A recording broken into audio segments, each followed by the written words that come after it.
Legal buzz नाउ.com में आपका एक बार फिर से स्वागत है। लीगल बज़ ऐप आप गूगल प्ले स्टोर से डाउनलोड कर सकते हैं और प्री और मेंस परीक्षा के प्रश्नों का प्रतिदिन अभ्यास कर सकते हैं। तो आज ही गूगल प्ले स्टोर से लीगल बज़ ऐप डाउनलोड करें। फ्रेंड्स, जैसा कि आज हम IPC 1860 है उसको क्लास को शुरू कर रहे हैं। तो आज पहला दिन है, तो आइए शुरू करते हैं IPC को शुरू करने से पहले हम जान लेते हैं इसका इंट्रोडक्शन। तो हम बता दें कि IPC में कितने सेक्शन हैं, यानी 511 सेक्शन का इसका स्वरूप है, जिसमें चैप्टर की जो संख्या है आपके 23 चैप्टर है। इसमें IPC में 511 सेक्शन है और कितने चैप्टर हैं? 23 चैप्टर हैं।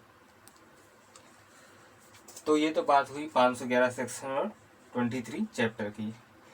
तो IPC को बनाने या पारित करने का उद्देश्य क्या रहा, यानी इसका ऑब्जेक्ट क्या है कि इसको क्यों बनाया गया, क्यों निर्मित किया गया। तो भारत के लिए एक साधारण दंड संहिता का उपबंध करना, यानी भारत के लिए जितने भी जो क्राइम भारत में जो कि जितने भी क्राइम होते थे तो उनके लिए अलग अलग पनिशमेंट हो, ये सब, यानी उनके लिए एक साधारण दंड,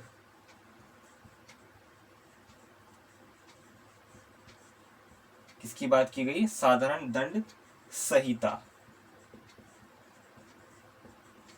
का उपबंध करना। यानी इसका उद्देश्य क्या था कि एक साधारण दंड संहिता बना दी जाए जो अलग अलग अपराधों के लिए अलग अलग प्रकार के दंड का प्रावधान करे और अपराधियों को जो है दंड दे। तो इस तरह से ये इसका एक प्री प्लान्ड था कि इसका प्रारूप इस तरह का तैयार किया जाए। और ये जो था लॉर्ड मेकाले, याद रखें, बहुत ही इंपॉर्टेंट, ऑब्जेक्टिव में पूछा जाता है, लॉर्ड मेकाले। यानी IPC का जो प्रारूप था लॉर्ड मेकाले ने तैयार किया था। जिन्होंने इसका जो प्रारूप है वो लॉर्ड मेकाले ने तैयार किया था। और ये जो थे लॉर्ड मेकाले जो साहब थे, ये प्रथम विधि आयोग के अध्यक्ष थे। इंपॉर्टेंट, प्रथम विधि आयोग, यानी जो फर्स्ट कमीशन, लॉ कमीशन था, उसके ये अध्यक्ष थे। और जो IPC का जो प्रारूप है वो लॉर्ड मेकाले ने तैयार किया था। तो ये तो एक जनरल इसका ये स्वरूप हुआ। इसी में अगर और जोड़ूं तो समवर्ती सूची, यानी IPC जो सब्जेक्ट है वह समवर्ती सूची का विषय। ये ऑब्जेक्टिव में पूछ लेते हैं कि IPC कौन सी सूची का है, तो समवर्ती सूची का जो है सब्जेक्ट है और इसकी प्रविष्टि संख्या क्या है? 1 है। तो ये जनरल इंफॉर्मेशन है जिसको आपको ध्यान रखनी है। तो अब हम शुरू करते हैं आगे।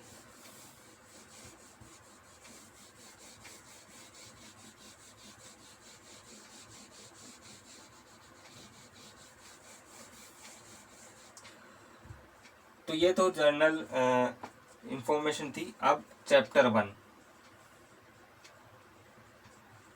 अध्याय 1 जो है इसकी प्रारंभिक भाग कहलाता है। क्या कहलाता है?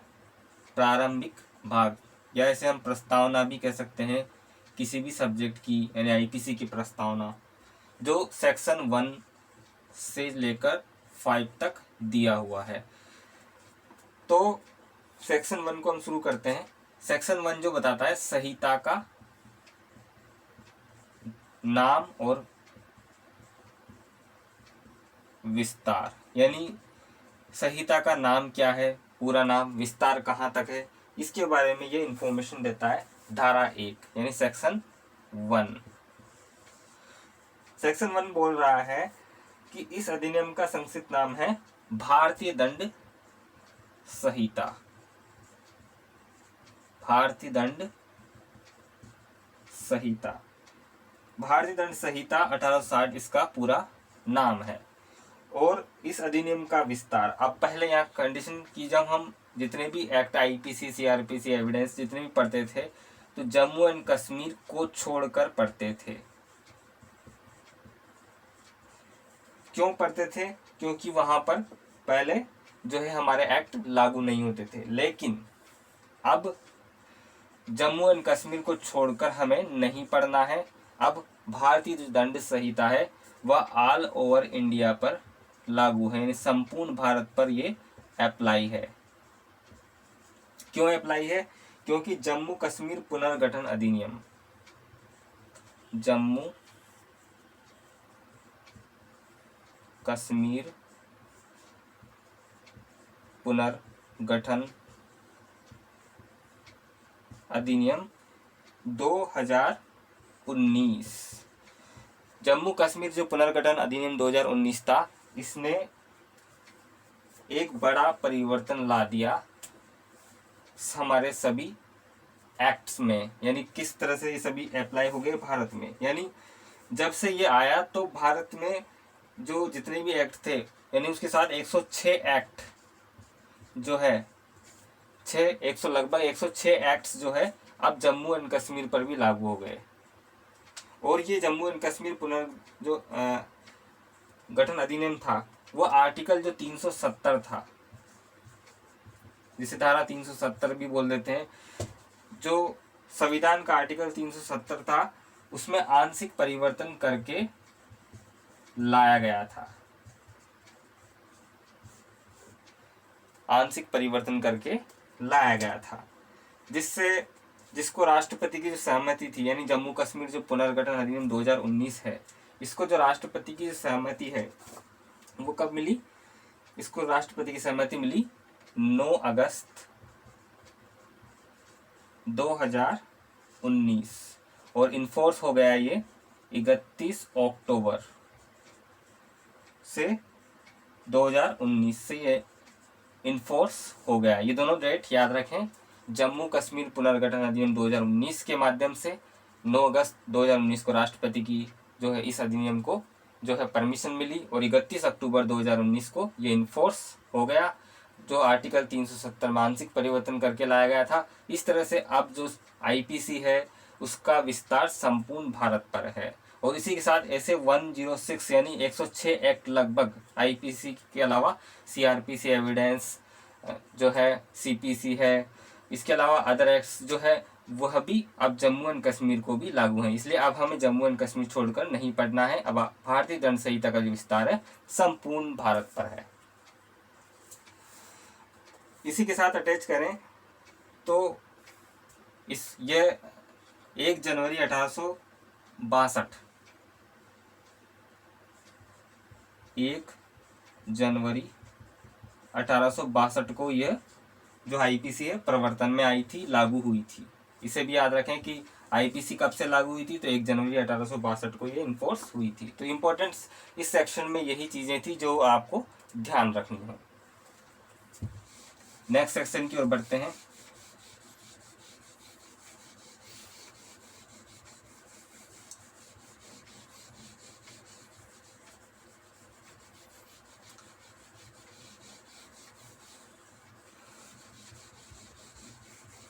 इस तरह से हम पूरा जो सब्जेक्ट है इसको पढ़ेंगे और बिल्कुल फ्री ऑफ कॉस्ट है। अब आ जाते हैं हम सेक्शन 2 पर। धारा 2 जो है बात करती है आईपीसी की कि भारत के भीतर किए गए अपराधों का आईपीसी के अनुसार दंड है। यह बात कर रहा है भारत के भीतर किए गए अपराधों के लिए किए गए अपराधों के लिए। अब यहाँ बात की जा रही है भारत के भीतर, यानी भारतीय जो क्षेत्र है उसके भीतर जो किए जाने वाले अपराध उनके बारे में सेक्शन 2 बात करता है। और किसके बारे में बात करता है? दंड के बारे में बात करता है। तो आईपीसी में जो भारत के भीतर किए गए अपराधों के लिए जो दंड होगा उसके बारे में इसमें प्रोविजन किया है कि हर व्यक्ति आईपीसी के उपबंधों के अगर प्रतिकूल रहकर हर कार्य या लोप करता है जिसके लिए वो भारत के भीतर दोषी है तो आईपीसी के अधीन दंडनीय होगा, अन्यथा नहीं। यानी कोई भी व्यक्ति है यदि वह आईपीसी के जितने भी प्रोविजन बताए गए हैं, उपबंध बताए गए हैं, उनके प्रतिकूल रहकर कोई कार्य करता है, एक्ट करता है, ऐसा कार्य जो आईपीसी के अगेंस्ट है, या कोई ऐसा लोप करता है जो आईपीसी के अगेंस्ट है, तो वह आईपीसी के अकॉर्डिंग ही दंडनीय होगा। अन्यथा नहीं, ये बोल दिया है सेक्शन 2 ने। तो इस तरह से ये प्रोविजन बताया गया है भारत के भीतर किए जाने वाले अपराधों के लिए किसी भी व्यक्ति को किस प्रकार से दंड दिया जाएगा, ये सेक्शन 2 है। इसमें मेन पॉइंट क्या है, इसमें कुछ कंडीशंस भी निकल कर आती है, देखते हैं।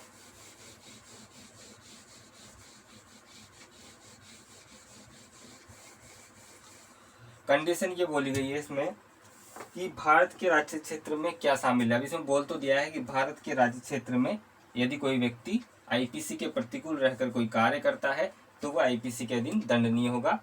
लेकिन भारतीय राज्य क्षेत्र यानी भारत का जो राज्य क्षेत्र है उसमें क्या क्या आता है, इसे याद रखें, कई बार पूछ लिया जाता है। तो कहाँ पर अपराध किया जाएगा, भारतीय राज्य क्षेत्र में भूमि का ऊपरी सतह यानी भूमि की अगर ऊपरी सतह है ये भारत के राज्य क्षेत्र में आती है। दूसरी कंडीशन, पृथ्वी के अंदर की भूमि,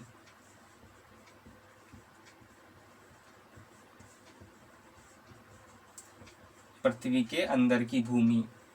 उसी तरह से समुद्र या नदियों के सागर तल, समुद्र या नदियों के सागर तल। अब यहाँ पर याद रखें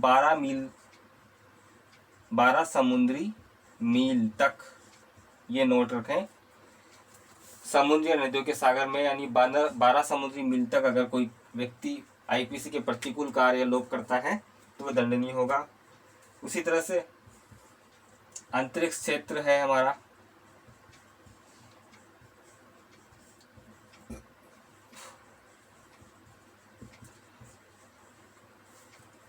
तो इस तरह से ये कंडीशन आई कि भूमि की ऊपरी सतह, पृथ्वी के अंदर की भूमि, समुद्र या नदियों के सागर यानी 12 समुद्री मील तक, अंतरिक्ष क्षेत्र, यहाँ पर ये भारत के राज्य क्षेत्र में सम्मिलित है और यहाँ पर कोई कार्य प्रतिकूल किया जाता है आईपीसी के अकॉर्डिंग तो दंडनीय अपराध होगा और उसको दंडित किया जाएगा उस व्यक्ति को। तो सेक्शन 2 से निकल कर आए टर्म्स।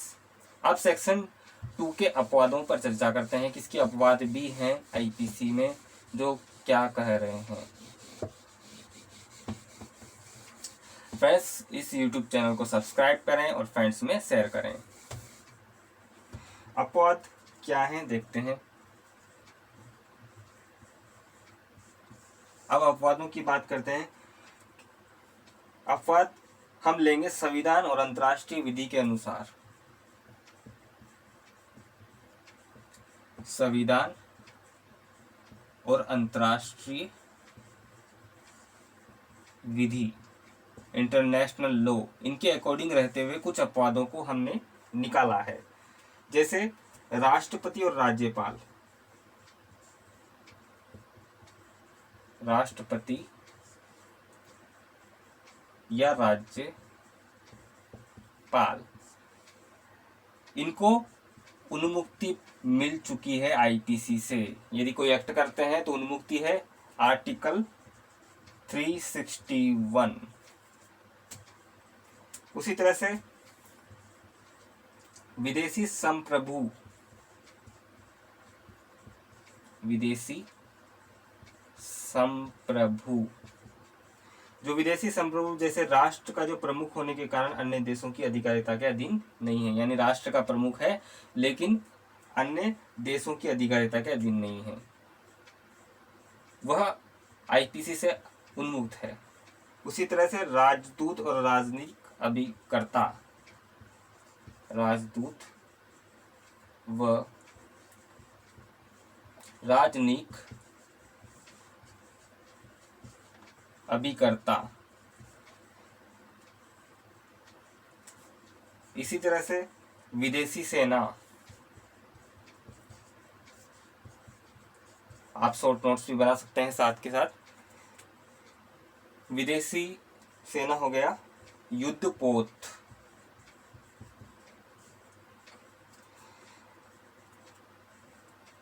अन्य देश के राज्य क्षेत्र में आपराधिक दायित्व से इनको उन्मुक्ति होगी, यानी जो युद्धपोत होंगे उनको अन्य जो देश के राज्य क्षेत्र होंगे उसमें कोई भी अगर क्रिमिनल लायबिलिटी होगी उससे उन्मुक्ति होगी। तो इस तरह का ये बताया गया है कि इनको आईपीसी से छूट है। विदेशी शत्रु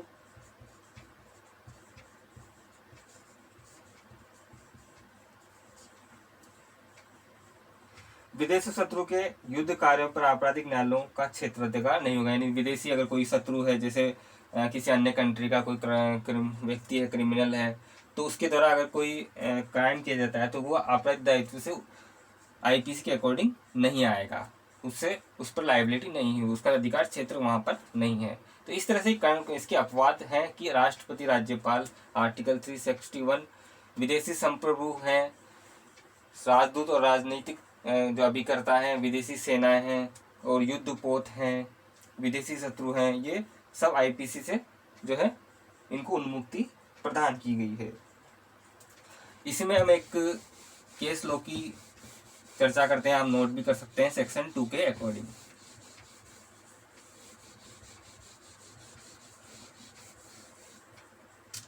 केस लॉ है Mubarak Ali versus state of Bombay.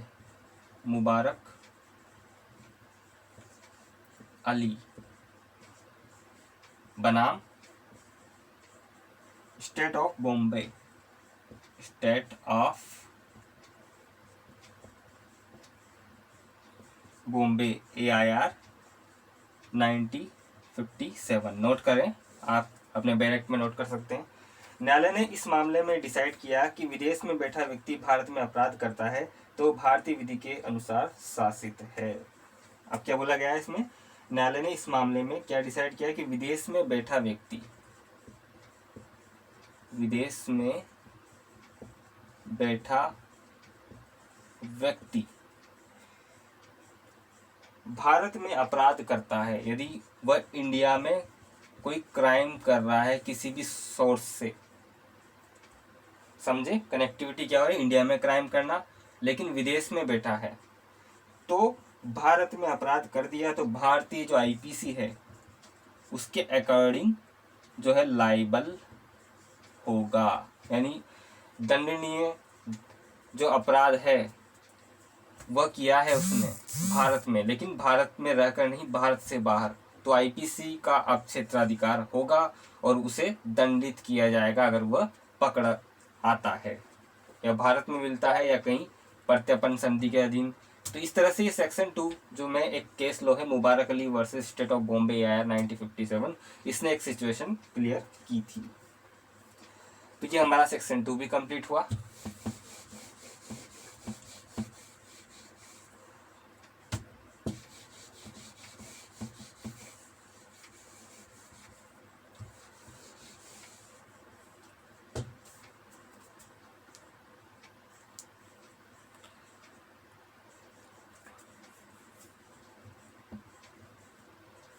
अब हम लेते हैं सेक्शन 3। सेक्शन 3 आ गया है हमारा।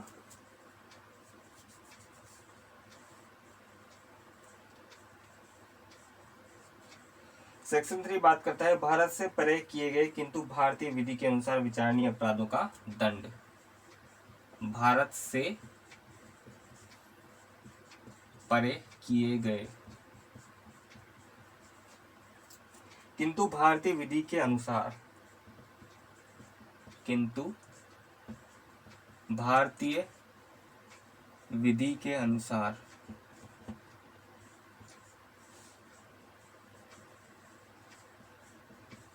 ध्यान से पढ़ें कि भारत से परे किए गए किंतु भारतीय विधि, यानी भारत से बाहर कोई एक्ट किया गया है जो क्राइम है, लेकिन भारतीय विधि के अकॉर्डिंग यानी उसके विपरीत रहकर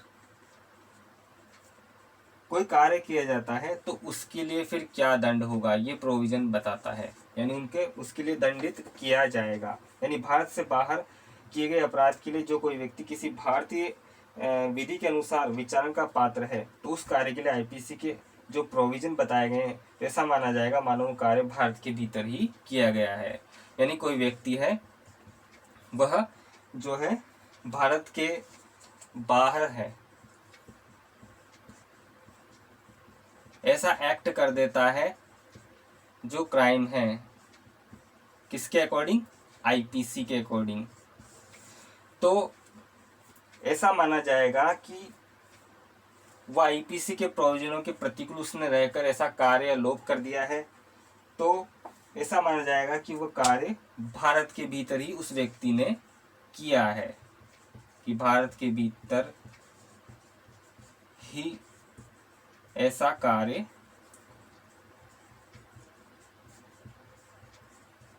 उसने किया है। यानी आईपीसी में लिखा हुआ है कि अगर भारत के बाहर कोई व्यक्ति आईपीसी के प्रतिकूल अगेंस्ट रहकर कोई ऐसा एक्ट करता है जो क्राइम है आईपीसी के अकॉर्डिंग, तो ऐसा माना जाएगा, आईपीसी उसे ऐसा मानेगी कि उसने भारत के भीतर जो एक्ट किया है या भारत के भीतर रहकर करता तो दंडनीय होता और वह अपराधी है, उसे दंडित किया जाएगा अगर वह पकड़ा जाता है। तो ये सेक्शन जो 3 है भारत से परे किए गए किंतु भारतीय विधि के अकॉर्डिंग अनुसार किए गए अपराधों के लिए दंड के बारे में प्रोविजन करती है। भारतीय विधि का अर्थ क्या है? अब यहाँ भारतीय विधि बोला गया है कि भारतीय विधि जो शब्द यूज किया गया है, तो भारतीय विधि का अर्थ है धारा 3 के संदर्भ में प्रत्यर्पण अधिनियम 1961। प्रत्यर्पण अधिनियम 1961 और सीआरपीसी की धारा, तो सीआरपीसी की धारा 188 और 189 याद रखें, इसे नोट कर सकते हैं डायरेक्ट में। भारतीय विधि का अर्थ यहाँ से आया है, प्रत्यर्पण विधि जो है अधिनियम 1961 और सीआरपीसी की धारा 188 और 189 से लगाया जाएगा। तो ये क्लियर है। तो ये हमारा सेक्शन 3 में कंप्लीट हुआ। और इसमें एक चीज़ और बता दूं कि सेक्शन 188 क्या है। सेक्शन 188 था भारत के बाहर किया गया अपराध, और 189 सीआरपीसी का जो है साक्ष्य लेना, यानी भारत के बाहर साक्ष्य लेना। इसको हम सीआरपीसी वाले जो है क्लासेज में पढ़ेंगे। इसमें भी एक केस लो हम देख लेते हैं।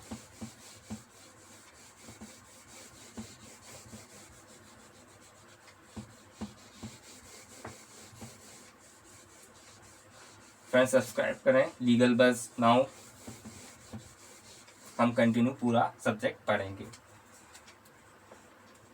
शेख हदर केस ला है इसमें एक, शेख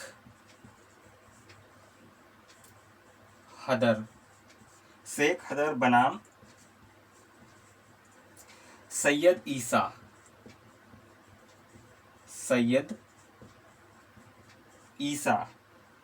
1939।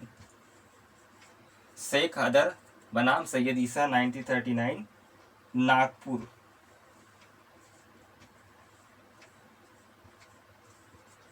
हाई कोर्ट का केस है। तो देखते हैं इसमें भारतीय नागरिक द्वारा भारत के बाहर ऐसा विवाह में भाग लेना जो भारत में प्रवत विधि के उल्लंघन में है। यानी कोई व्यक्ति है जो भारत के बाहर जाता है, भारत के बाहर गया और ऐसा विवाह में हिस्सा लेने गया, ऐसे विवाह समारोह में हिस्सा लेने गया जो हमारी इंडियन यानी भारतीय विधि के अगेंस्ट है, कानून के अगेंस्ट है, और उसमें उसने पार्टिसिपेट किया, हिस्सा लिया, तो क्या वह दंडनीय होगा? तो इस केस में जो सैयद शेख हदर बनाम सैयद ईसा थे, इस केस में ये डिसाइड किया गया कि ऐसे विधि जो ऐसा विवाद जो ऐसी विधि के उल्लंघन में है, जो राज्य क्षेत्र जिस पर विस्तार नहीं है, तो अपराध का गठन नहीं करेगा। यानी क्योंकि हमारे आईपीसी का यहाँ पर अब राज्य क्षेत्र का जो विस्तार है ही नहीं, तो वह चाहे इस विवाह भले ये अगेंस्ट हो या विधि के उल्लंघन में हो, तो भी उस व्यक्ति को दंडित नहीं किया जाएगा। ये इस केस में डिसाइड किया गया था। तो ये एक कंडीशंस है इस केस के द्वारा सेक्शन 3 के अकॉर्डिंग, इसे आप नोट कर सकते हैं। शेख हदर बनाम सैयद ईसा 1939।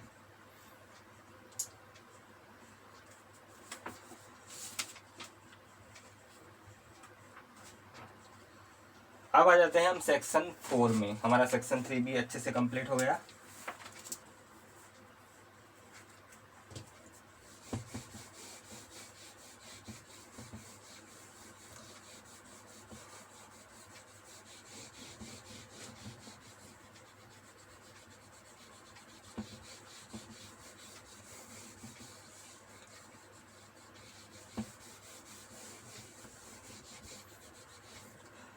सेक्शन 4 बोलता है राज्य क्षेत्राधीन अपराधों पर आईपीसी का विस्तार। अब यहाँ आ गया है हमारा सेक्शन 4 जो बोलता है राज्य क्षेत्रातीत अपराधों पर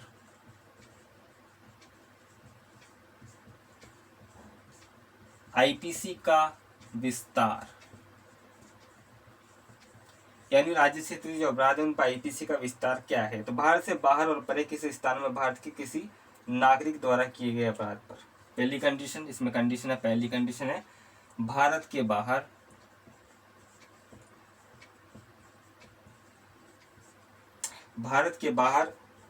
या परे किसी स्थान पर, किसी प्लेस पर भारत के नागरिक द्वारा, भारतीय नागरिक द्वारा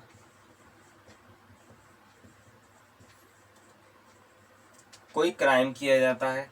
दूसरी कंडीशन, भारत में रजिस्ट्रीकृत किसी पोत या विमान पर, तो भारत में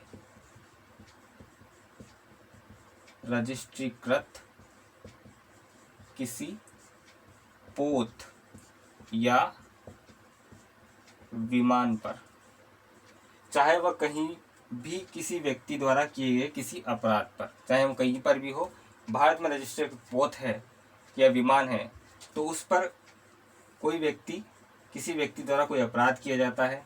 तीसरा, भारत से बाहर और परे किसी स्थान में कोई व्यक्ति भारत में स्थित कंप्यूटर स्रोत को, तो इसमें बोला गया है, इंपॉर्टेंट कंडीशन याद रखें, भारत से बाहर की बात की गई है, भारत से बाहर या परे कोई स्थान है, परे स्थान पर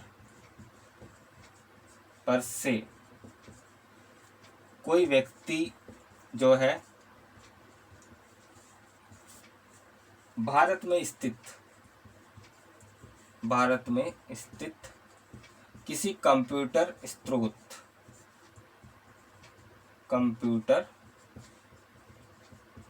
यानी किसी कंप्यूटर को हैक करने का प्रयास कर रहा है, उससे हैक करके कोई क्राइम करने का प्रयास कर रहा है, उसको लक्ष्य बनाकर कोई क्राइम कर रहा है, तो वह अपराध है।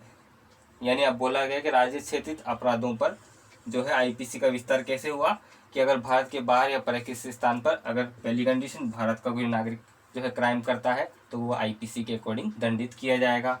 दूसरी कंडीशन, भारत में रजिस्ट्रीकृत कोई पोत या विमान है, उस पर कोई बैठा व्यक्ति है वो अपराध करता है तो आईपीसी पर फिर उसका विस्तार हो जाएगा। भारत से बाहर या परे स्थान पर कोई ऐसा व्यक्ति बैठा है जो भारत का नहीं है, भले ही भारत का हो या ना हो, लेकिन भारत में स्थित किसी कंप्यूटर स्रोत को हैक करता है, उसको कोशिश करता है करने की, किसी क्राइम को अंजाम देने के लिए, तो फिर आईपीसी का वहाँ पर विस्तार होगा, उस व्यक्ति को दंडित किया जाएगा आईपीसी में।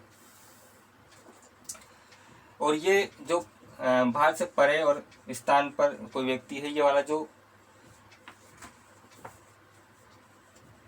प्रावधान है ये आईपीसी में 2009 का संशोधन के द्वारा जोड़ा गया था। याद रखें, यहाँ लिख लें संशोधन, आपके बैरेट में नीचे भी लिखा हुआ होगा, 2009 का संशोधन के द्वारा इसे जोड़ा गया था। इसमें कुछ कंडीशंस भी हैं।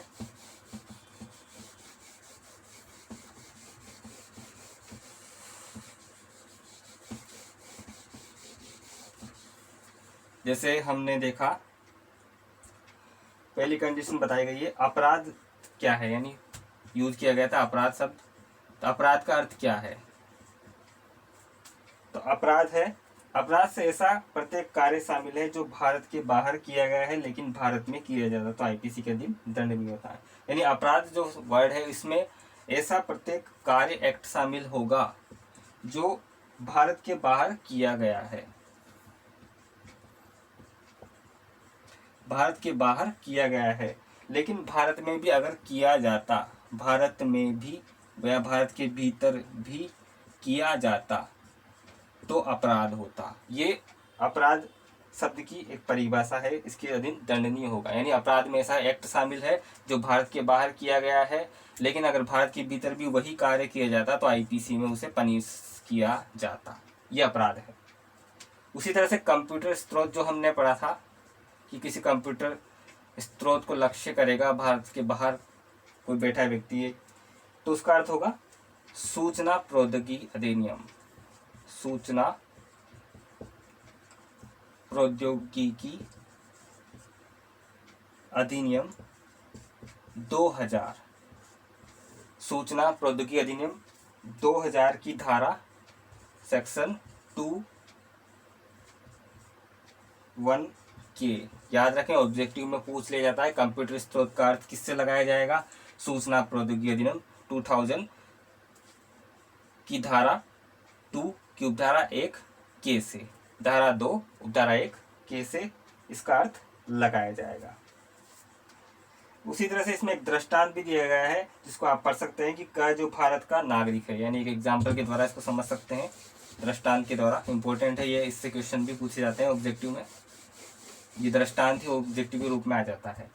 तो क नामक का एक व्यक्ति है जो भारत का नागरिक है, यानी ये व्यक्ति जो है किसका नागरिक है, भारत का ये नागरिक है, जो उगांडा में जाकर हत्या करता है, उगांडा देश है वहां पर जाकर हत्या कर देता है किसी अन्य व्यक्ति की। तो भारत के किसी स्थान पर अगर ये पाया जाता है, अब ये भारत का नागरिक है और वहाँ विदेशी किसी अन्य व्यक्ति की उगांडा में हत्या कर दी है और भारत में ये पकड़ा गया, तो क्या ऐसे क्राइम नहीं मिलेगा, क्योंकि भारत के नागरिक की हत्या तो नहीं की। लेकिन आईपीसी बताती है कि आईपीसी के प्रतिकूल इसने कार्य किया है, और वो कहीं पर भी किया जाए, यदि वो भारत के भीतर रहकर भी वही कार्य करता तो अपराध होता। तो वही यहाँ पर जो सिद्धांत अप्लाई होकर हो रहा है, और ये जो है पनिशेबल होगा आईपीसी के अकॉर्डिंग।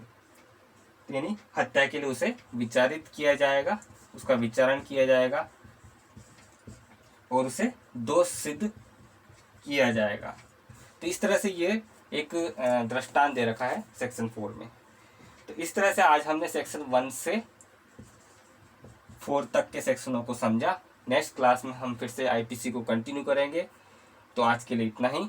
और फ्रेंड्स, legalbuzznow.com पर आप विजिट कर सकते हैं, या लीगल बज ऐप जो है गूगल प्ले स्टोर से डाउनलोड कर सकते हैं, जहां अनलिमिटेड प्रश्नों का आप प्रतिदिन अभ्यास कर सकते हैं। तो आज ही गूगल प्ले स्टोर से लीगल बज ऐप डाउनलोड करें। तो thank you very much, bye.